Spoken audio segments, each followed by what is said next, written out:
Okay, I want to show you something. It's a windy day, you might be able to hear me, or you might not. But this is the new edition. It's finally happened. This is potentially called Vanlife. Vanlife. I don't know why Vanlife. I like to Luther Vandross, but I think that's been used a few times now.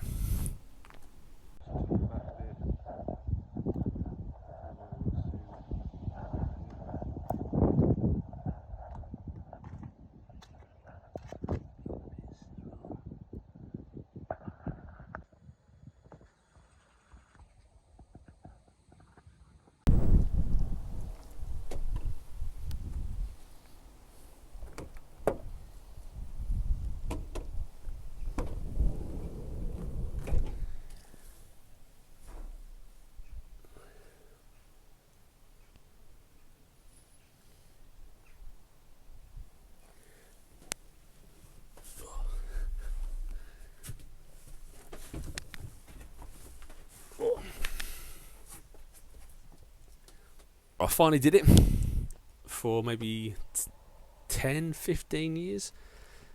I've always wanted a van. Well, I've always wanted a motorhome, a narrowboat, but I always wanted the two to work side by side, so you'd rotate seasons and what you're doing. But anyway, I've always wanted a motorhome, and this isn't a motorhome, I know, but it's a van. It's one step, and it's going to be my new home. It's a micro camper. It's a Peugeot partner, and this will be my new home. So I moved away for work, and the type of work I do means sort of sleeping at the warehouse. So because there's no rent to pay and stuff, it kind of left me the opportunity to put my savings into getting a vehicle, because I needed a vehicle. I have no car for the last 5 months, and this came up from Mid Kent Van Centre, based in Tenham, Kent. They specialise in vans, no VAT, and I thought, oh, this looks like too good to be true. So went down there and got it, with the intention of now turning it into a micro camper. And I have no idea where to start, what to do. I've got lots of camper van books. I've watched loads of YouTube videos of what people have done. But this is a very small space. I mean, I'm sitting at the back doors. There's the rest of it, and then there's the bulkhead, and there's the seats.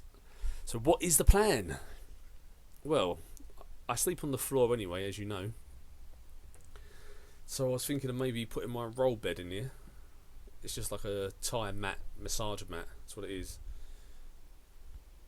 I'm too tall to lay in this, I just realised.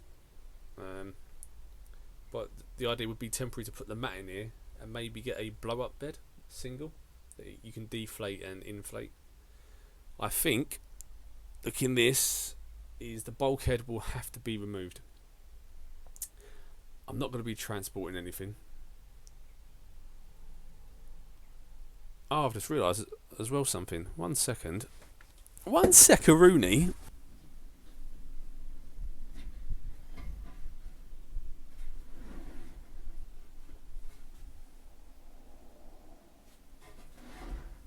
So the bulkhead.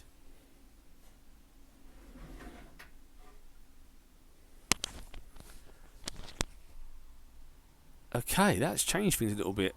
At least to start. I don't know if I need to remove the bulkhead straight away. I mean, it's sharp metal, so you can't lay on it.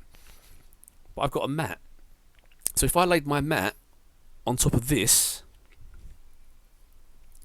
and pushed those two chairs forward, technically I could still lay in it. And if I need to use the bulkhead still for anything, I could.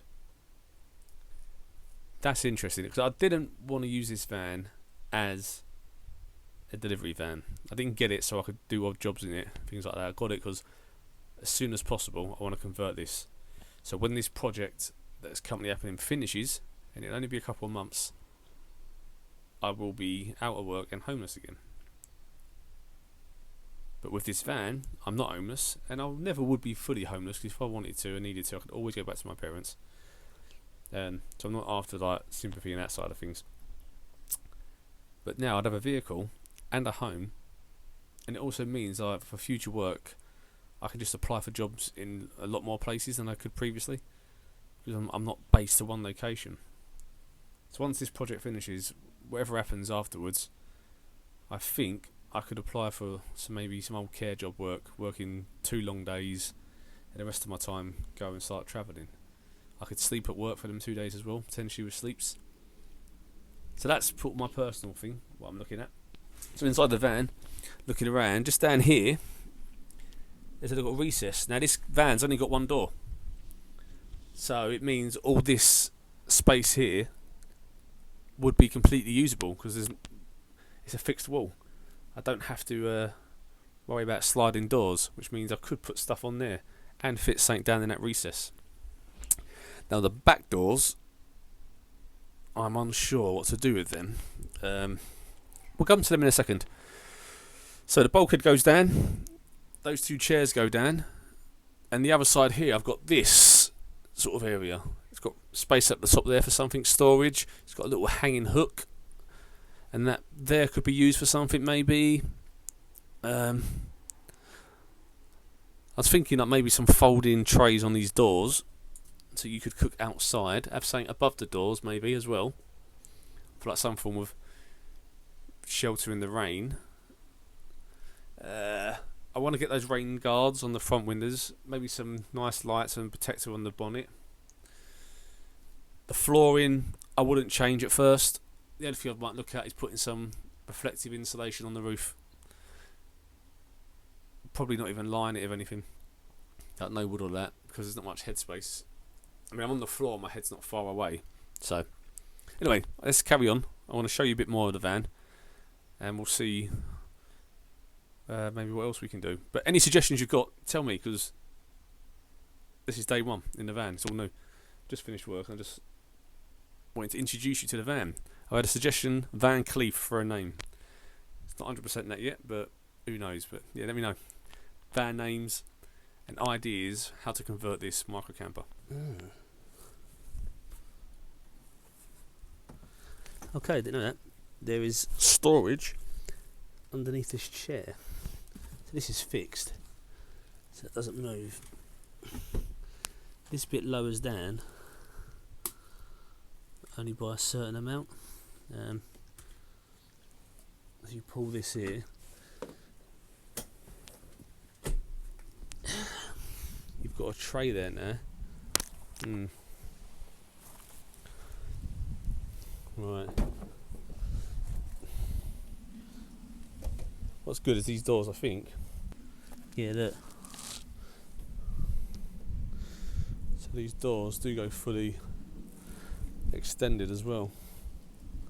Right.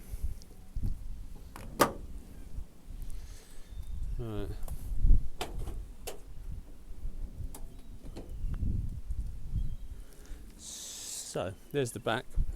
So what I was thinking was, could I lay here into that gap with my legs? Very thin. I was hoping that one would go flat as well, and then you'd have the space, but maybe not. So that's the workable space. You've got this mesh guard bulkhead, maybe some trays here. I don't know what's behind this. If that's an empty recess, maybe that's usable space. All the windows, yeah, they're all metalled off and panelled. There's no windows, which would be good for privacy and blacking out, I guess. I wonder, could I sleep there? Let's see. Let's see. Okay, my head is pretty much on the door, but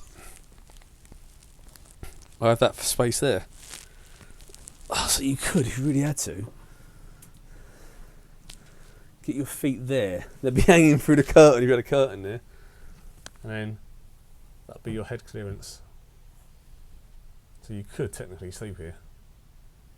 Your legs would be fixed in a tight position, but it might work. That might actually work, and the bulkhead's still there. But I don't plan to use this for deliveries anyway. Then you just bring the bulkhead back up and just close it off with that.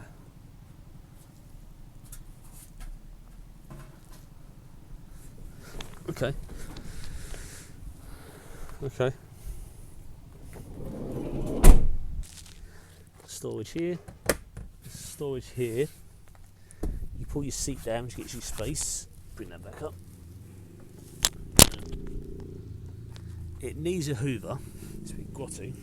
It's got a laptop tray for your computer and stuff working.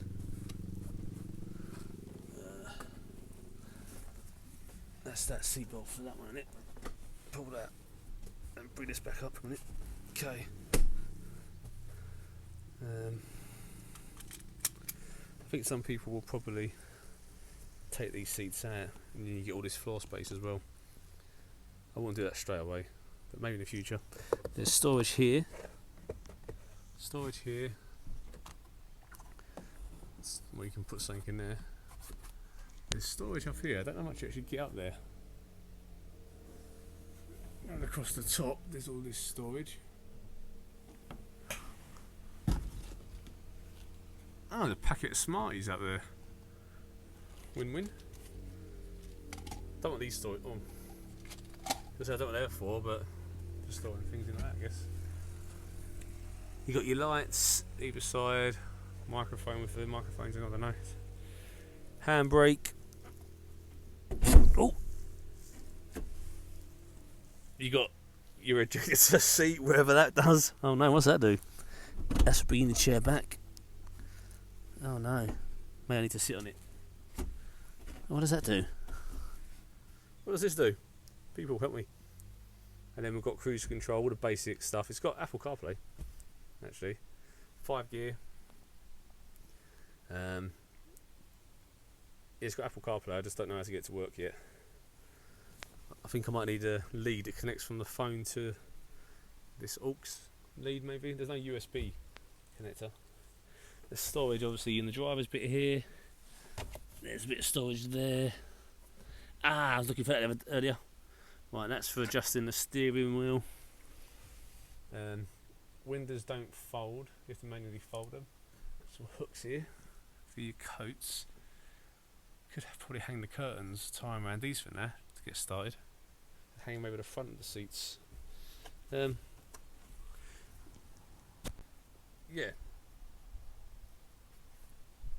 So there's a bit of space here.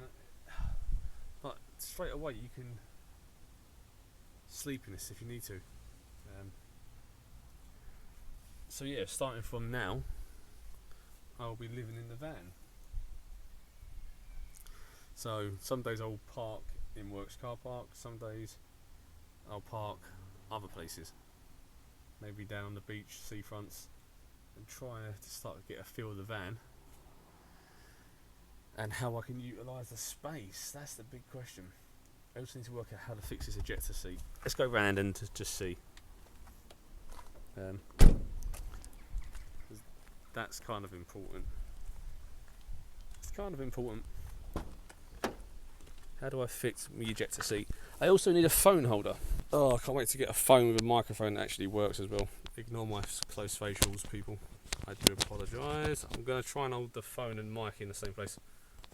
Like that, and hope that works. I don't know what I've done there. I think this is like an angular. I was pumping it, and I've gone back at an angle.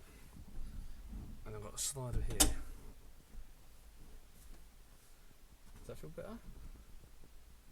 Actually, that might actually feel. Oh no. Now my knees are in. It's about being told my knees hit the bloody cruise control thing. Oh, I think I've reset it now. There we go. Right. Oh, think I've reset. I don't know what I'm doing. Oh, that's the highest position it goes.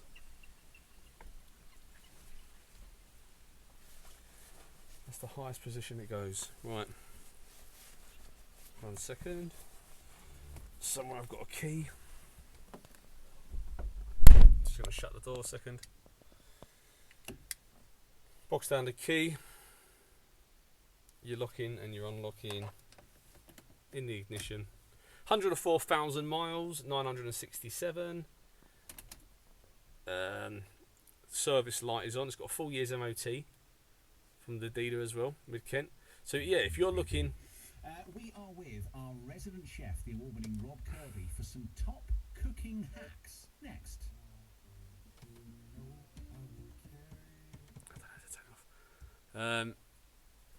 So, as I was saying, under 4,000 miles, got a full MOT. One of the things come up is the service light, so it needs a service, so they will reset that in the future. But I did want to quickly check as well. If you click on driving, so I came here to work today. I did a short trip as well for work to pick up some bits. Averaged 58 miles per gallon on that run, which isn't bad. Average of 32 miles an hour, so I did get caught in quite a bit of traffic at a couple of points. So if I hadn't had that and the short trip, I probably would have got over 60 miles per gallon, which is nice. I'm happy with that. I put in £35 of fuel and it put me from 0 to just over half a tank again, so that's not bad. Got a charging port here, your 12 volt socket. You got your windows, your hazards and your locks. You got this entertainment box here. Oh, it's got a vehicle diagnosis thing for the car. Back to menu, you've got your settings. You've got connected services, Apple CarPlay. Please connect to the USB port. Where has anybody got a Peugeot Connect? If you Peugeot Connect, a Peugeot partner, where is the USB? Like, am I being dumb? Do I have to connect it to the aux lead, or is there actually a USB socket? In my old car, I had a USB socket and I just plugged into.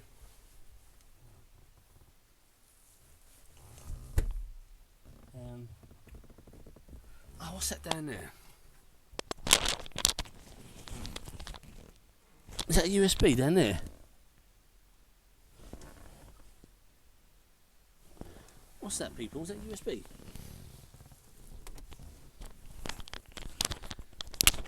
Cool, you got some great angles here today. What's this down here? Right, I ain't got a USB lead on me. It's in the work. I'll come back and I will see if that's got a USB lead. If it has, then that's how you connect it. It's just a really awkward position to have it on the passenger side. It's got built-in sat-nav as well, so you got your sat-nav. It's got your radio, connected services, your telephone, and then it's got your driving settings. So pretty basic stuff, but with the Apple CarPlay, it's going to have all your apps as well, so that's everything you need. I don't think there's anything else I'd actually need. Quite excited. So tell me, people, please, honestly, like, how can I customise this to work for me? I'm 6'3". I want something I can sleep in, cook from. I can shower at work at the moment, but sleeping, cooking, and then chilling in. So sometimes I'm going to want to just relax in here. Hopefully I have an iPad by then. If not, your laptop or your phone. Keeping warm in winter. It's already getting cold. Maybe some curtains. What do you recommend? Curtains. Should I try and extend this bit above me? Is that doable? It's not a lot, and I am quite tall. So would I have missed the headlight? I was thinking of getting those little mirror things. I've got one there, the blind side mirror things. Maybe for the other side. The rain guard deflectors I'd like to get. I'm going to need some form of power source. So what do you recommend? Do I need to get like a large power bank and sort of put it in the back for now somewhere? And security, like, what do you reckon for security? Do I need to save up and try and get someone to install some locks, extra locks on the doors? Because if it's your house, you don't really want that sort of stuff stolen. And do you recommend taking the bulkhead out, or should I just for now take out that bit behind the chairs, lower it, and just squeeze my legs in the gap for now, and deal with that in the future? Yeah, lots to take in. There's a bloke on YouTube called the Biker Van guy. I think it's Biker Van or Van Biker. I think he said he's 47, and he's just moved into a small van. He's got a VW Caddy. I think it's a bit bigger than this one. And he said it's one of the best things he's done. I've now got the opportunity to do it. And long-term goals is to be in the van, make content for Be More Wild, make music on my other channel, and have like a mobile house home studio, but do a lot more outdoor content as well for Be More Wild. So maybe like an inflatable kayak I can get somewhere in here. Maybe a roof box. Is that a good idea, roof box? I know it takes down miles per gallon. I think, yeah, roof box on top. Can't get a canoe in here. And I wanted a bike, an e-bike. That's not going to fit in here. But it could go on the roof, but then you've got a massive bike on the roof all the time. So could you get like a rack that fits the doors, and when you open one door it moves with it? Lots of things, but yeah, honestly, if you can help me, people, I'd really appreciate it. Yeah, I'd really appreciate it going forward. So over the next couple of months I'll be able to start getting the little cheap bits at first, and then start trying to save and build up for the rest. But I'm really excited. I've mentioned this on the channel loads, how much I've wanted to do van life. And while it's not the big vans yet, it's the first step. I'm 40, I'm living in a van, and I'm really excited about it as well. So keep subscribing. I will still be doing bushcraft, I'll be still doing camping videos, I'll still be doing hikes and trails, all the outdoor stuff. Introducing a new thing as well to the channel as part of the Be More Wild Outsiders project. But we'll get to that in the future. You will be seeing a lot more van life and van incorporations into this channel as well, and hopefully for the better. I'm hoping, yes. Another big reason is obviously working from the van, making content, but also the van's going to be able to get me to places more, to make content, and not just make content for my own mental sake of doing stuff. I can sit in the van and play guitar and chill, open the back doors at a nice location. These are things I've wanted to do for a long time, and hopefully now this is the first step. So join me. I hope you I just hope you follow along with me. I hope it inspires you to do the same if you are on the fence. And yeah, I don't know, a lot to process to take in. I've got to work out. Yeah, I've got to start working things out. But I won't go too long to the video. This video is just an introduction to the van and me pretty much just rambling. Any questions about the van as well, just let me know. But yeah, if you go to Mid-Kent Van Centre, and if you quote Be More Wild, if you're interested in getting a van for no VAT as well, that's one of their things, no VAT. You can start looking at vans that you want to convert as well, and you'll be saving 20% just on the VAT. Just say Be More Wild, and they said potentially if I get people to them as well, because I really like their service, they're a family run business, they'll sort me out. So maybe it will help the channel grow as well, because maybe if people do buy vans and say Be More Wild, they'll chuck me some money hopefully in the future, and maybe help me get another van in the future as well. Anyway, I appreciate you watching. Everyone that's already started van life, you're awesome. I've wanted to do this for years. People that are on the fence, come along, learn with me. I'm probably the worst person to start these sort of things because I'm not DIY at all. At all. So if I can start doing it, then anyone can do it. And that's not just a cliche line that people say. I'm generally not DIY. Generally 100% not. Yeah. So yeah, just come along, join me. And if you're not interested in getting a van, but you're just interested in seeing someone escape their life and move to a van and see if they cope and how they do, then tag along as well. Much love. I appreciate everybody that does comment and helps me out and shows support, and I appreciate anybody that just watches as well. So yeah, much love to everybody. Stay wild. Stay van lifer. I don't know. I need a saying for the van life stuff. I don't need a saying. I always feel like I need a saying for everything I do. I don't. Yeah, just stay awesome, and we'll speak soon.